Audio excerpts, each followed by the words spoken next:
We can't hear. We can't hear. Okay. Yes. Is it on? Try it now. Better? Yes. Did you hit the power button?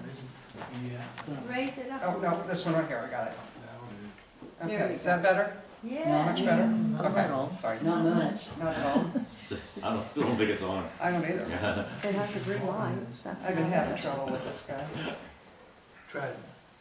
Hello? There it is. Now I'm screaming in your ear. Anyway, thank you all for coming. Just one more quick announcement. I just want to let y'all know that on November 13th, we're going to be having Dean Butler from Little House on the Prairie here doing a meet and greet. And he'll be announcing his new book out that talks about his life and everything on the movie and Offset too. So mark your schedules for that one. We'll have it out on Facebook and things like that just to remind you. So, but now I'll go ahead and let these guys take it over with their new book, On the River. And by the way, these are for sale up at the front. And they'll sign it for you. Go, Curtis. All right. Well, thanks for joining us today, everybody. Appreciate it. So this particular book is pretty exciting because we are kind of at one, just not far, just across the street from one of the most famous float fishing outfits in history, Jim Owens Float Fishing Company. And he wasn't the first, but he was probably the best known. And we'll get to talking about Jim Owen here in just a little bit. This museum has done a wonderful job of displaying a lot of Jim's memorabilia and examples from his float fishing trip. But a couple of years ago, Tom Koob had said, "Hey Curtis, let's work on another book." We just finished up the Hillbilly book, which was a lot of fun, and I've always enjoyed getting on the river, going on float trips and fishing, and just some of my best memories are being on the river. And one thing the Ozarks is known for are abundance of streams, rivers and creeks, and now in the last 60 years or so, we've had some of the biggest, most beautiful lakes in the country. So there's ample opportunity to get on the water. So I suggested, Tom, let's talk about float fishing, because there's some great stories about the importance of float trips to our Ozarks cultural history for sure. And so, Tom, come on over here. Don't be Talk about that cover a little bit. Yeah. So the cover was really exciting, and I want to introduce, for those of you that don't know, Tom Peters back here. We got to visit with him last month. He's proprietor and owner of the McClurg store and continues the tradition of the weekly Ozarks music jams on Monday night. But Tom, in his position as, probably get this title wrong, but Dean of Libraries at Missouri State University, has the Ozark Studies Institute has a publishing arm. And Tom was kind enough to give us a chance to be under his publishing label. So we're excited to work with him and Rachel and other staff there at MSU, and they came out with this wonderful book. But one of the big hurdles was coming up with a nice cover. And I've always been a huge fan of Thomas Hart Benton, all his work. And not only that, but he's an Ozarker. He's from Neosho. And he loved the river. Some of his most beautiful paintings are both the Buffalo River and the Current River, which we cover in the book. And so this is a great picture by Thomas Hart Benton called Down the River. Now, we had to do a little changing in the title because down the river isn't always such a kind term to send somebody down the river. So we went with On the River and the history of Ozark's float trip. But we're really thankful that Tom and Rachel and the staff at MSU did all the homework and hard work in getting permission just to use that image. So we're focused on the Ozarks, obviously. This is most of you might know this type of scenery. These high, beautiful bluffs are pretty well known now nationally as the Buffalo National River, right? So the Ozarks, as I mentioned, we've got lots of wonderful streams and rivers, great opportunities to get on the river. And the rivers and the outdoors were the original tourism draw to the Ozarks to bring visitors. And we'll talk more about that in just a moment. So we start real early, with the First Nations, the prehistoric and Native Americans.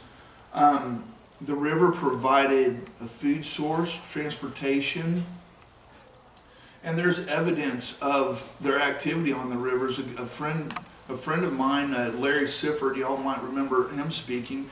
He's actually got an original dugout canoe, which was basically a big log that they dug out and created this canoe, just like this one you see in this picture. And it was found in the very southern edge of the Ozarks. But the rivers were a means of transportation. The Ozarks is really one of the most beautiful regions in the nation, but it's also one of the most rugged ones. And you talk about a couple of 100 years ago trying to get around, going over the steep hills and valleys and through the backbrush. It's a lot easier to get on a river and make your way into the interior, that's for sure. And speaking of, that's where we start to get into using the rivers as transportation. So you go back to the days of Henry Rowe Schoolcraft. Anybody remember the name Schoolcraft?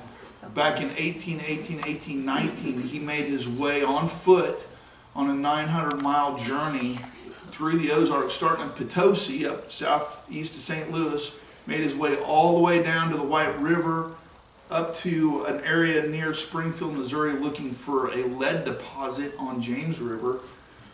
But most of the time, he was staying very close to the waterways. He kept a daily journal of his travels, what he saw, what he encountered, the very few people, the early settlers that he encountered. But almost always, he didn't get much more than a stone's throw from a river, because other than a few Native American trails, there just wasn't a good way to get around the Ozarks. And that continued. So as we get settlement in the early 1800s, European European American settlement into the region, they came, most of them were coming from Kentucky, Tennessee, Appalachia, and just traveling kind of latitudinally across into the Ozarks. But they were coming up through the White River, which is the main artery, if you will, through the Ozarks. It's an interesting river. It starts down around St. Paul. Closest Arkansas town of any size would probably be Huntsville, and loops up out of Arkansas up into Missouri, and then comes back down into Arkansas and goes down and meets the Mississippi River.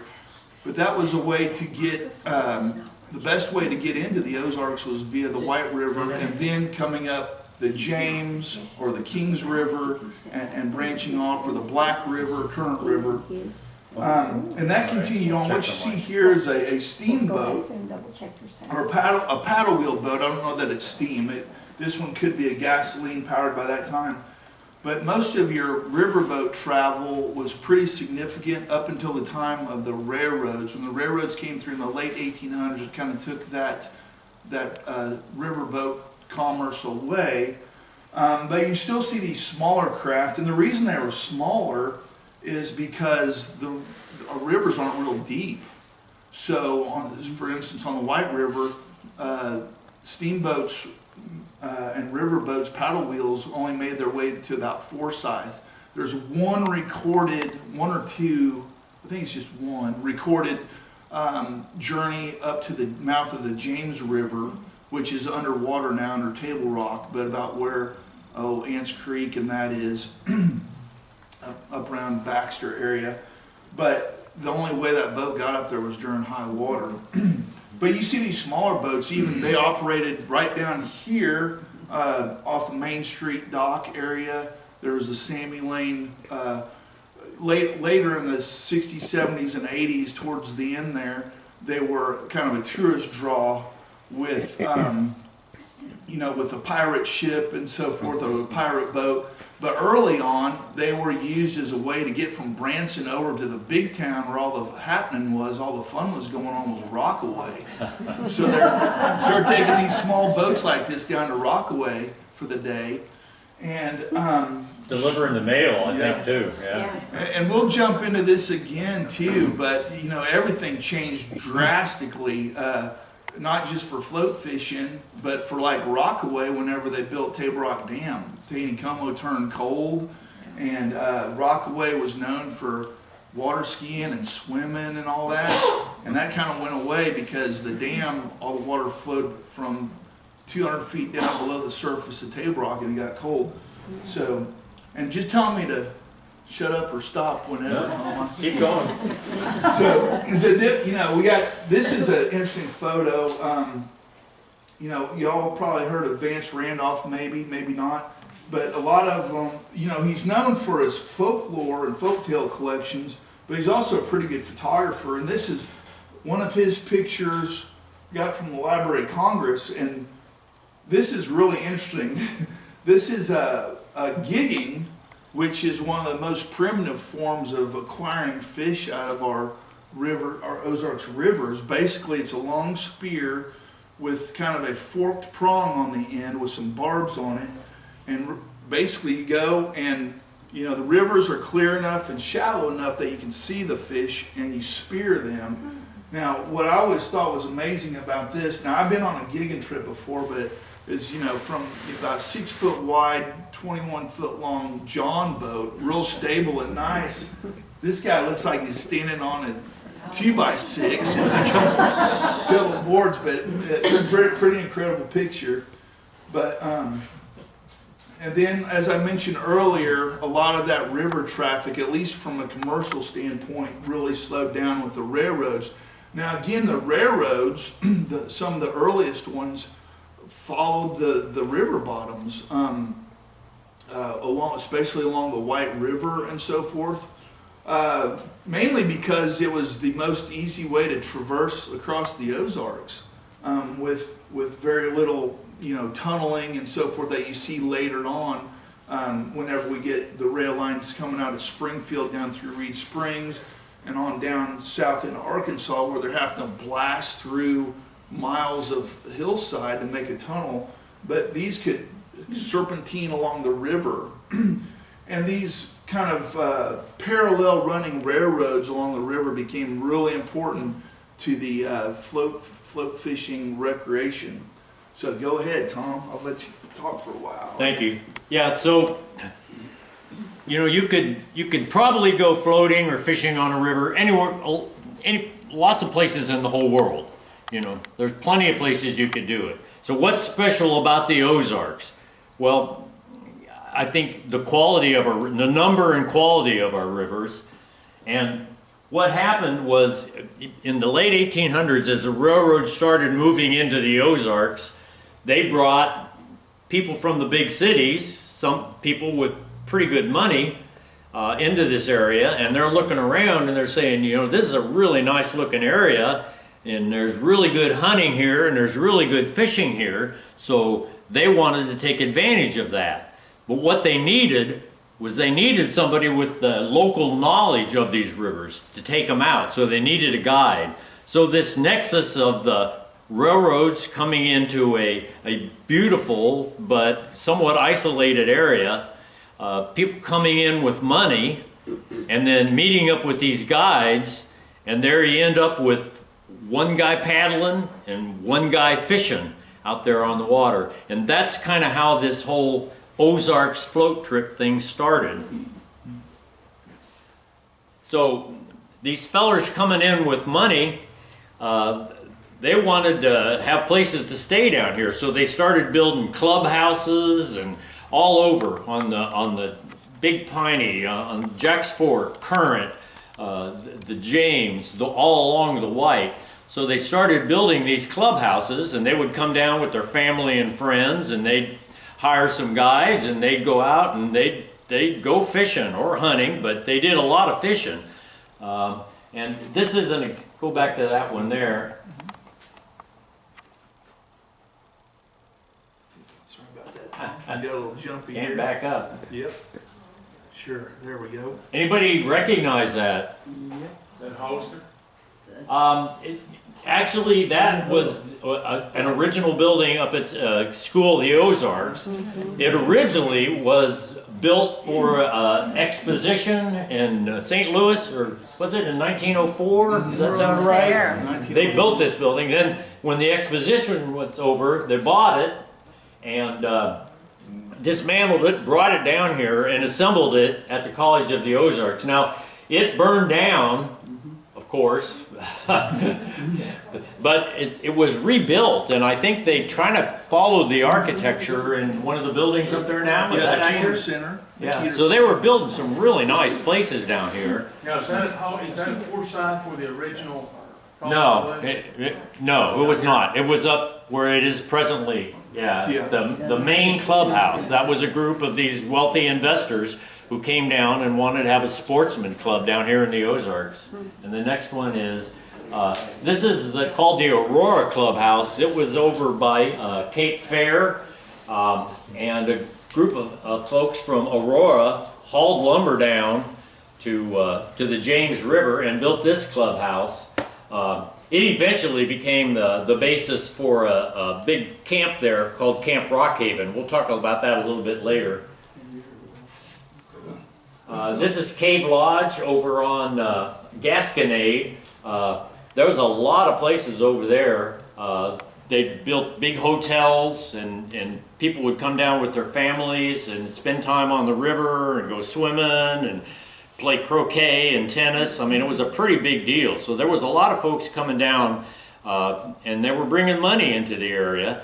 Now, were the locals making a lot of money? You know, probably not, but you know, it was cash money during the season that they could, you know, maybe at the beginning and early 1900s, maybe make, I don't know, $3 or $4 a day.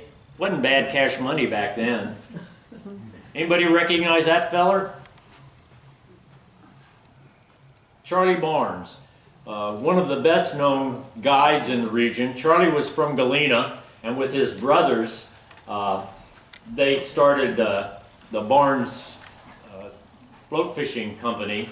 And Charlie is sometimes credited as the inventor of the Ozark John boat. But I think Charlie himself would have said no. Charlie had seen a lot of these boats. Earlier we saw that real narrow gigging skiff. So what they did is they were familiar with boats like that, but they expanded them. They made them longer, up to 20, 22 feet long, still fairly narrow, 3 or 4 feet wide. They started putting rake at both ends, so it wasn't flat on the ends, and that would make it a little easier to manage.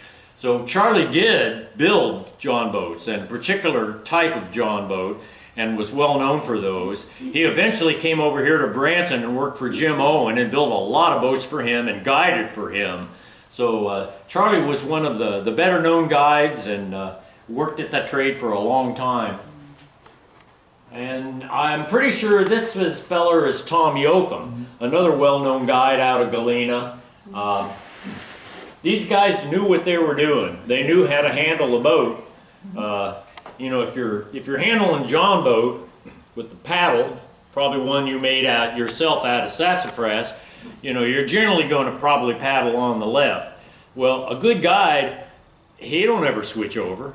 If you know what you're doing, you're staying on one side, and you can manage that big old wood John boat down these rivers, down through the rapids and the shoals, and you can keep her straight, or you can back her up and hold her there so your client sitting up front in the deck chair can catch some bass out of those little pools down there.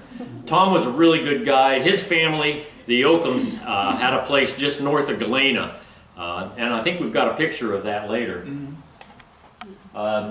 Down in Arkansas, we had fellers down there. Now, float fishing never quite developed to in Arkansas on the White or the Buffalo, some of those rivers, to the point that it did up here on the James and the White. It was a big deal. Now, they were float fishing down there. There's no doubt about it.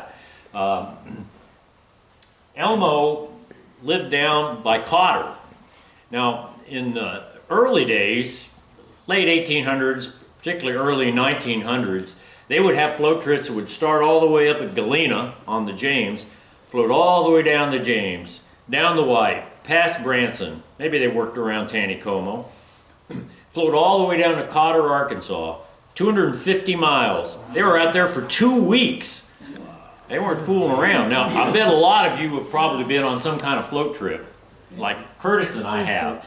You know, and maybe we go out for 1 or 2 days, and maybe we camp on a gravel bar for one night, and we fish and we fool around, and it's beautiful and we have a good time. 120 years ago, they were out there for 2 weeks. Can you imagine the amount of gear they had to take in that commissary boat? That was a lot of stuff, but the John boats could handle it. Anyhow, Elmo lived down in Cotter, and he saw all these fellers from Missouri coming all the way down and ending their float at Cotter. And he figured, you know, well, maybe I can do the same thing. So he started his own float fishing down there, and was pretty successful. And to this day, Cotter is a real location for float fishing. Now, they're mostly fishing for trout now. Why?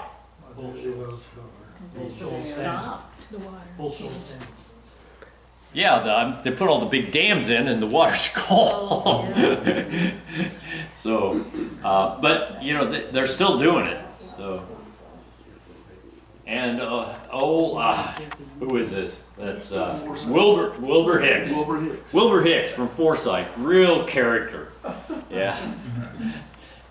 Wilbur had a place over there in Forsyth, and did a lot of fishing, and interesting guy. Even after Bull Shoals went in, he continued to take the trips out on the rivers and the lakes, and just one of the interesting guys in the area. Okay, this is Camp Yoakum. Now that feller on the left, that's Gary Benham. His family had been in the guide business out of Galena for many, many years. And the guy on the right is Buster Tilden.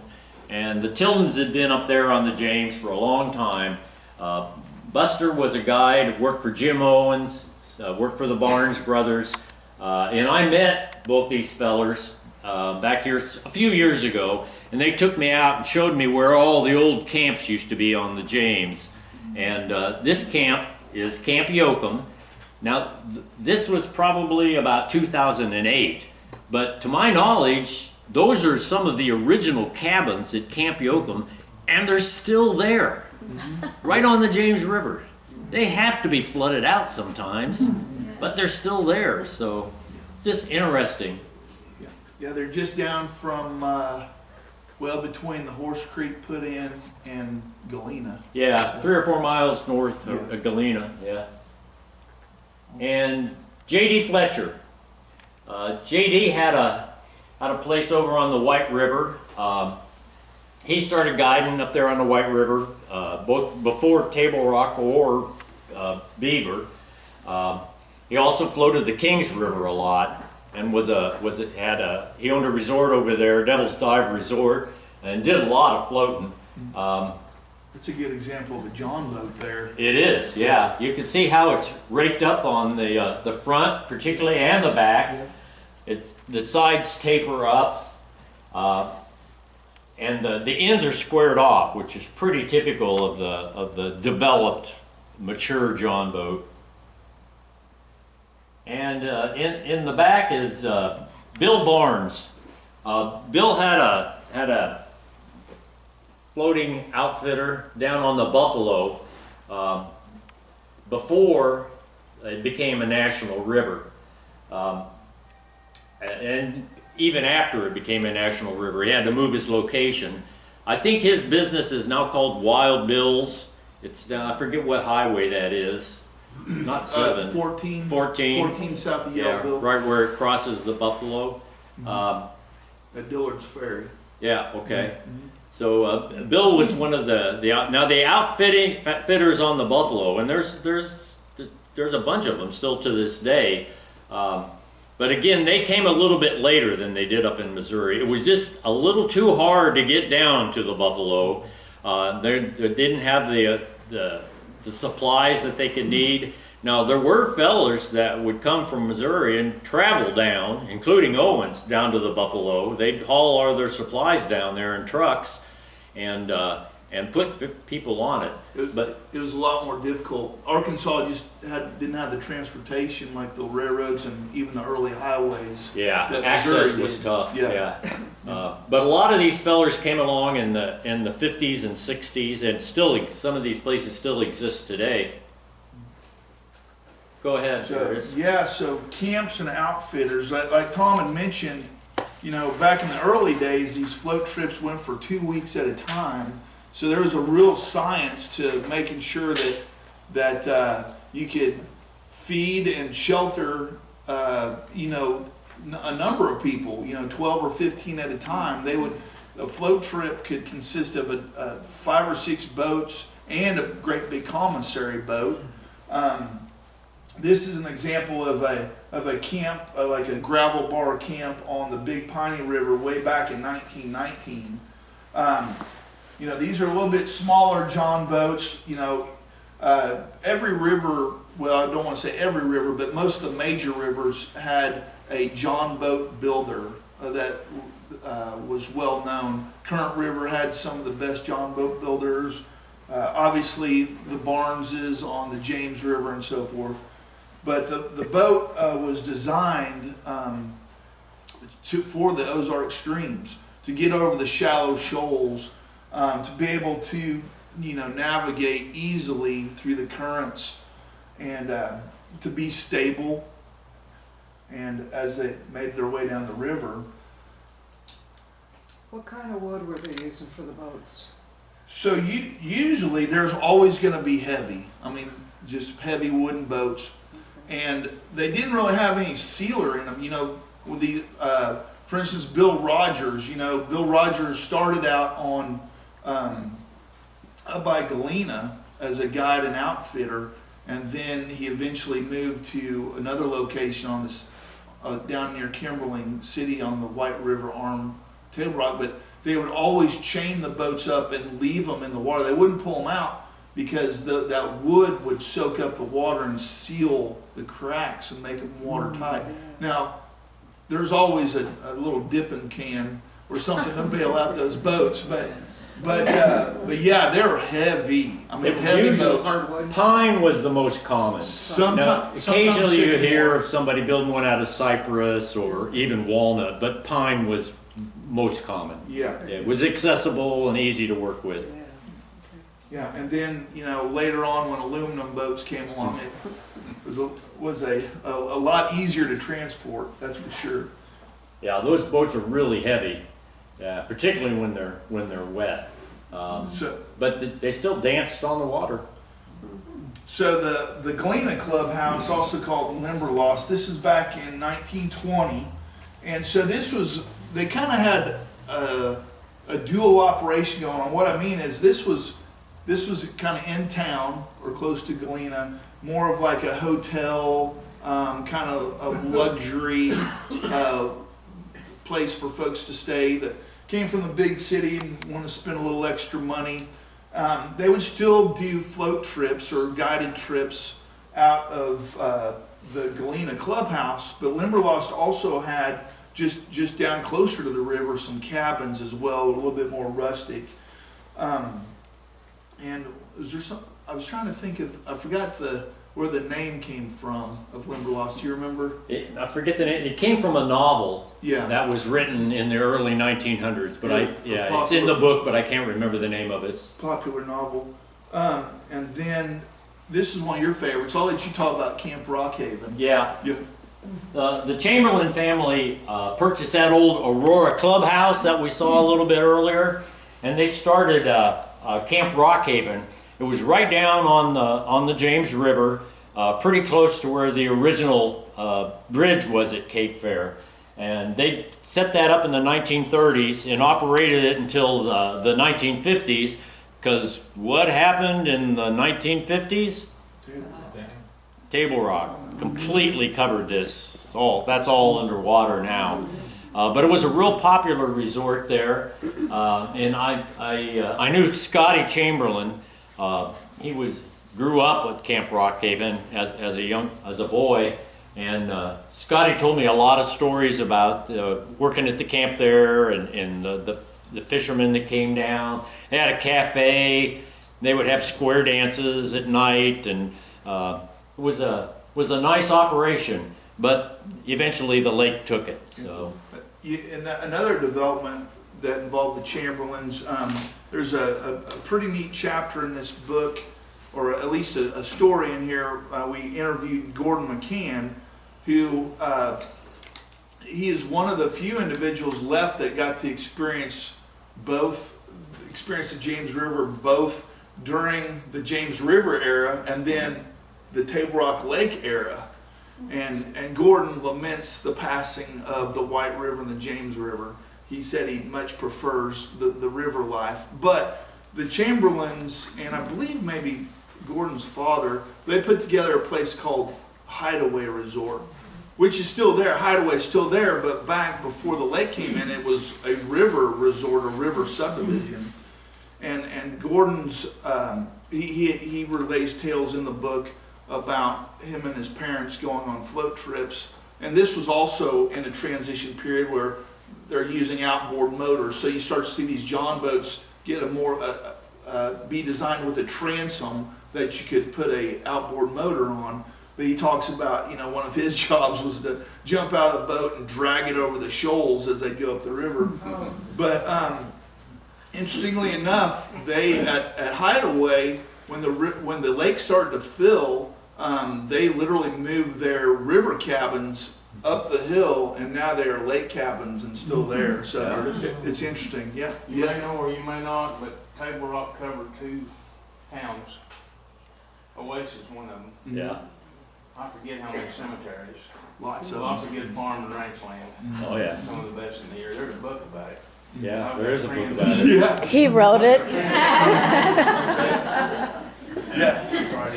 Another sales pitch is a great book about that. That's Very another talk- presentation. It was a great one. Yeah. Yeah. But I've got a friend that's a historian. Buried on He knows Table a Rock lot. He Lake. knows a lot more than I do. Okay, let's see here.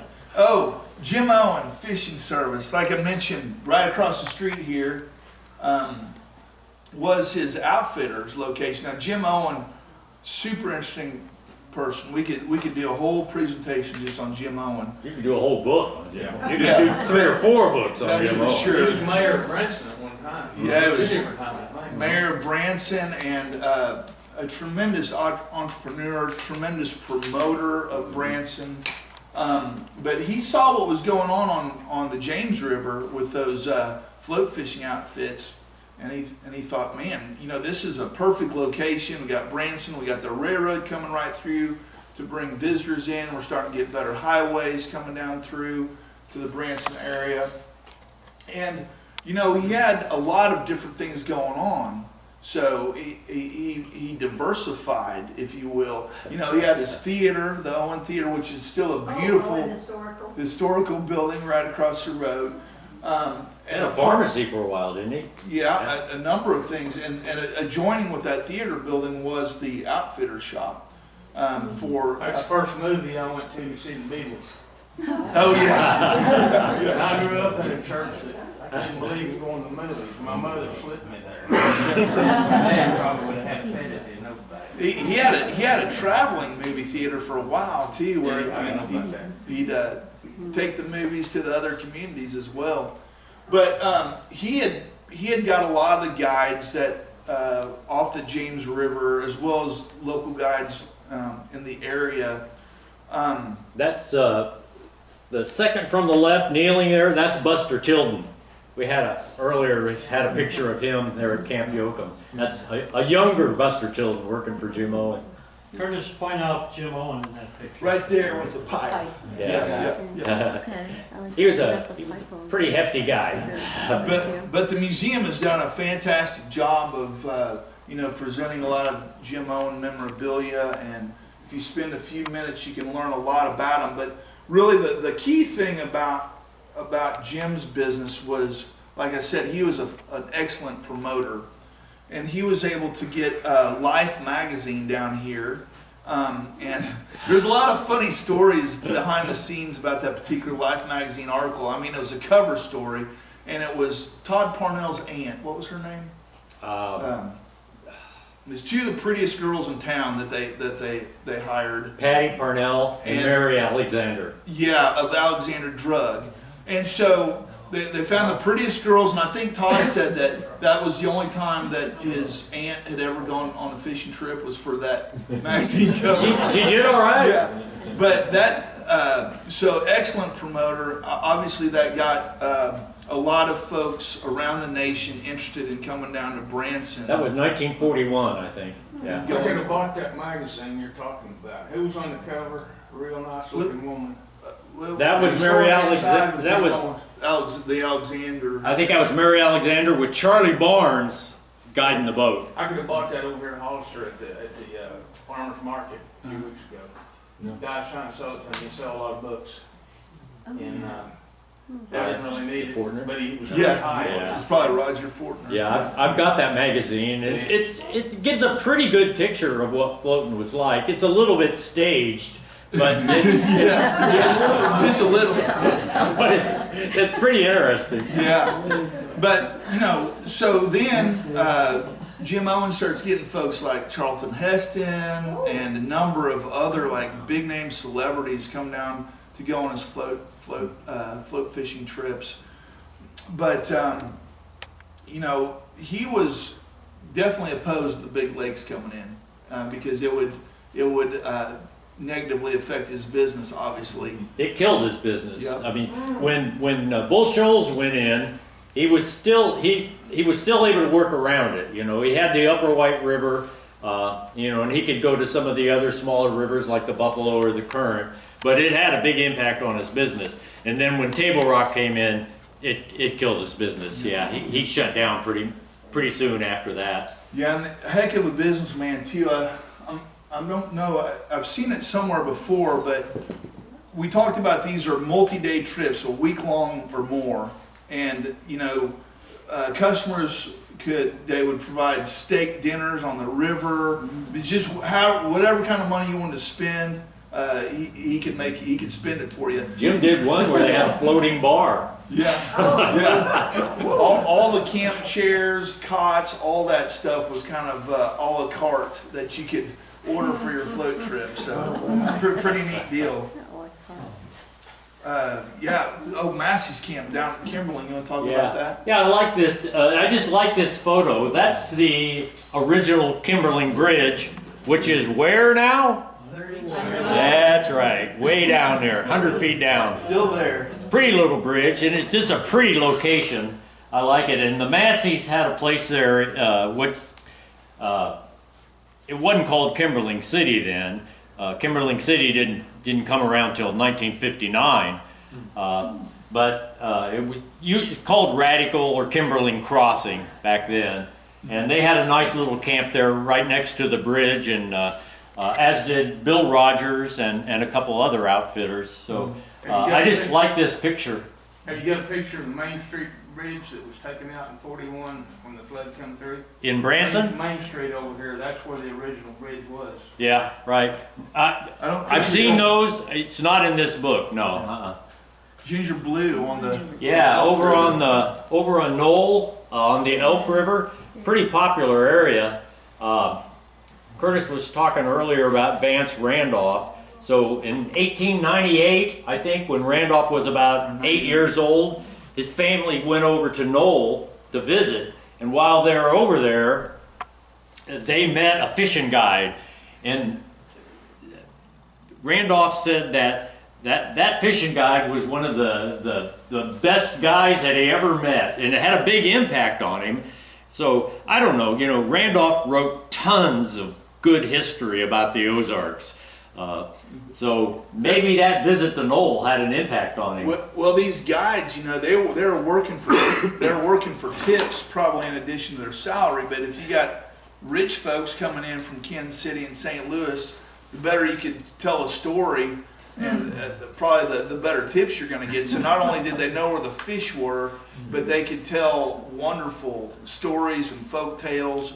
And a lot of Vance random. Now Vance, he collected thousands of folk tales, and a lot of his informants were fishing guides on these rivers. Even his most famous and best-selling novel, or not novel, but collection of folk tales from 1976. The title story is from Deacon Frank Hembry, who was a Galena guide and fiddle player, of course. But what was the name of that book? I'm not going to say it. Okay. I'll say it. Somebody say it? Snow. Oh This boy. is not- But yeah, so yeah, these guides, you know, and I can attest to that too. I've got I'm learning. like to go float fishing down on the White River down at Gaston's. I may be up here one of these days. And I have a particular guide that I like to pick just because, you know, he's a great cook, he tells great stories, and Right. also knows where the fish are. So anyhow, on the Elk River over there, Knoll was a pretty popular place, and Ginger Blue, as you can see in that photo, was a nice place, right up above the Elk River there. They used to have a really nice restaurant there. I actually ate there a couple of times. It was really nice, good location, but eventually it kind of deteriorated and burned down. So, as you can see, as we shown before, that these resorts and camps were pretty big deals, and they were popular. It brought a lot of people into the Ozarks. What's the next one there? Yeah. So we're Tom. Commissary. We're kind of long-winded like these Are we? storytellers, but we'll pick it up a little bit. So we'll talk about gear and stuff. How are we doing? Okay. But yeah, gear. Go ahead. You mentioned the commissary boat. Why don't you explain that real quick? Well, the commissary boat was typically a John boat, and they're pretty good size, real stable. You could put a lot of gear in there. You know, these fellers were carrying not only those heavy canvas tents, all these iron cook pots, and then all the food that they had, which a lot of it had to be put on ice, so they have a 100-pound block of ice. We're talking about a lot of gear and heavy gear. Now, this is over on Gasconade, pretty early, 1910. That's not a John boat. I think that's a raft, is what that is. They had so much gear they couldn't even get it in the John boat. He's even got a dog on. They even got the dog on there. I don't mean to keep butting in, but before the bridges, they used rafts, used ferries. Oh yeah, That's the only way they get across. Maybe he's ferrying, but I think that's their gear, and they got a lot of it. My great-great-grandfather had one at the mouth of Bull Creek. Oh yeah. Hensley Ferry. What was it called? Hensley. Oh yeah, yeah. They were all up and down the White. Maiden name. Yeah. Yeah, this is an interesting picture on the Big Piney in 1910. Obviously, it's pretty staged. That's not a great fishing pole there. I think they found a branch along the creek, threw a line on there. But you know, Yeah. the John boat there is pretty simplified. There's no rake to it at all, and it's just kind of square. Just a box. Yeah, it's a box, a floating box, and boy, they got some awful fancy hats to be on the river. Now, you know, I looked really hard. I had trying to find a female fishing guide. So I found one. Now, I'm sure there were probably more. But the Dabblemont family, who are over on the Big Piney for many, many generations, and are still over there, guiding, building John boats, there was a female Dabblemont that was a good guide and was actually in demand over there. So yeah, and the ladies love to get out there and fish. And here we are. Look at that big hats. Yeah, Everybody's got a big hat on. this is probably one of my favorite pictures because it's really the best example of one of those early float trips where you've got multiple boats here. Now these John boats, these aren't Barnes boats because they got a pointed bow on them. But this is way back in 1907, June 24th of 1907. So to give you a kind of a time frame of what we're talking about, I mean, these float trips are going on about the time that Shepherd of the Hills novel was just getting published. So you got folks visiting the Ozarks, and they're getting ready for a big boom once that book comes out. But you've also got the commissary boat over here. It's bigger. It's carrying all their gear. There's a tarp, canvas tarp over the top of it.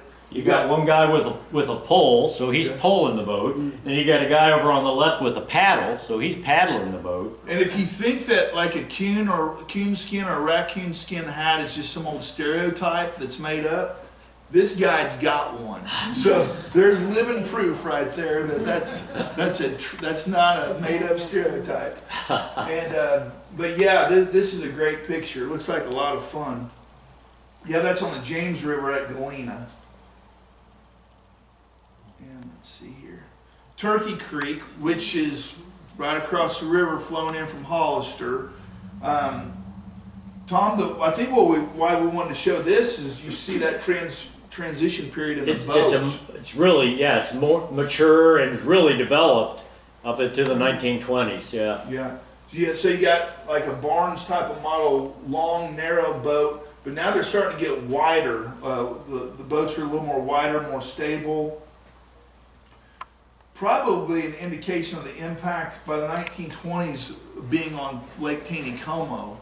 So, you know, your lake boats are wider than the river boats because they can be.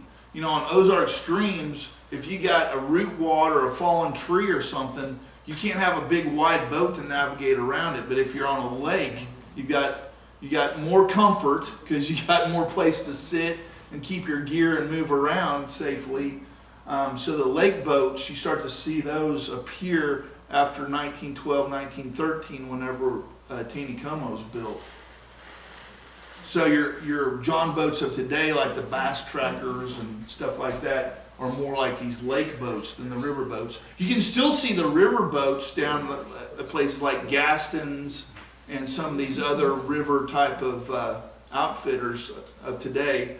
The difference is they're either aluminum or fiberglass. Yeah. Here's a menu list of what you can get from Galena Boat Company, talking about gear. Again, everything's kind of priced out.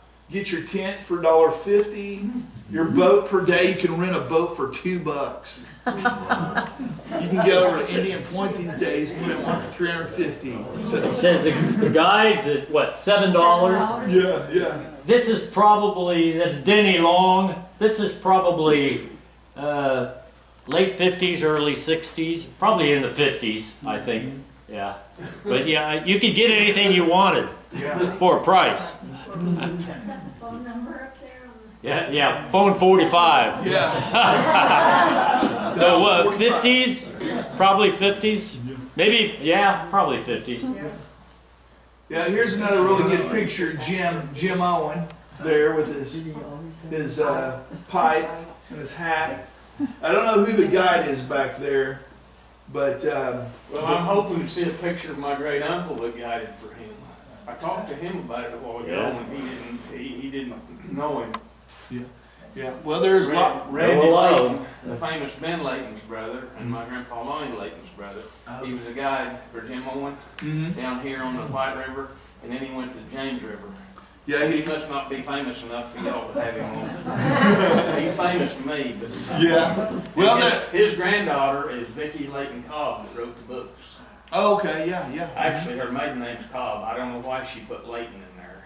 Related? That's her mother's maiden name, but I think it's because her dad was mean to her and her brother and mother. I don't know. I never talked to her about it, but it's got to be it. Yeah. But her maiden name's Cobb. Yeah. But no, that's her grandfather. Oh, okay. So what happened? It was a big deal. It was, to some extent, an economic advantage for this region. But something big happened that really changed it, and that was the big dams. Yeah, the big dams really killed it in the way that the original sport was being practiced. This is 1957. You know, when it rains around here, all that water goes downhill into these valleys, these deep valleys we got, and it fills up fast. They weren't even done building the dam, and the lake filled up prematurely in 1957, so much ran over the top of the dam. They were lucky it didn't take it out, Yeah. but they finished it. My dad helped build that dam. And then when that was finished, that's when Silver Dollar City and Yeah, everything started happening. yeah. I'm talking a lot, Yep. I'm sorry. No, it's all right. Stuff, there was definitely stuff happening before, and that's what we've been showing. But now we're in that transition period. Yeah. This is a picture of a feller I talked to, Kyle Kosevich, who still floats, and in the front is a traditional John boat, built recently, but after original plans. And in the back, of course, is a newer version, a little smaller, aluminum, but you still see some of the similarities there. You know, that basic boat is still around out there. That's what we got. I mean, is it good or bad? It's different. You know, it's great to have the lakes. It won't be good if it ever goes out. No, that would not be good. Yeah. I think that one's Bull Shoals, isn't it? No, that's Table Rock, I think. No, is that Bull Shoals? I'm pretty sure. Yeah. Oh. Yeah, I think you're right. Yeah, because the powerhouse isn't there. So Then, what? So with the lakes, no more rivers where the lakes are, but we still got rivers, right? the Buffalo, the Current, Gasconade, Niagara. So we saved some of them. Yeah, yeah. So we got plenty of rivers to keep floating on. This is a picture of Mike Mills. He's one of the pioneers of the modern day river outfitters. He's the proprietor of Buffalo Outdoor Center, which one of the big successful outfitters on the Buffalo. And so today, we no longer, we don't really, unless there's folks that are really gung-ho, we don't have those 2-week-long float trips anymore. But we also don't have hundreds of miles of river like we did at those times. So most of the time, what we have in modern times are your day or overnight or weekend trips, maybe 3 or 4 days. Years ago, I floated 100 miles of the Current River. It took about 5 days. Wow. But it's a very popular sport. When we talked to Mike, it's even changed in the last few years, especially during COVID. So from the early 1970s through just recent times, folks would go down and go to these outfitters, and everything be taken care of. You just rent a boat, and they shuttle you. They have school buses that will shuttle you up and down the river. Everything's taken care of. All you got to bring is your sunscreen and a cooler, right?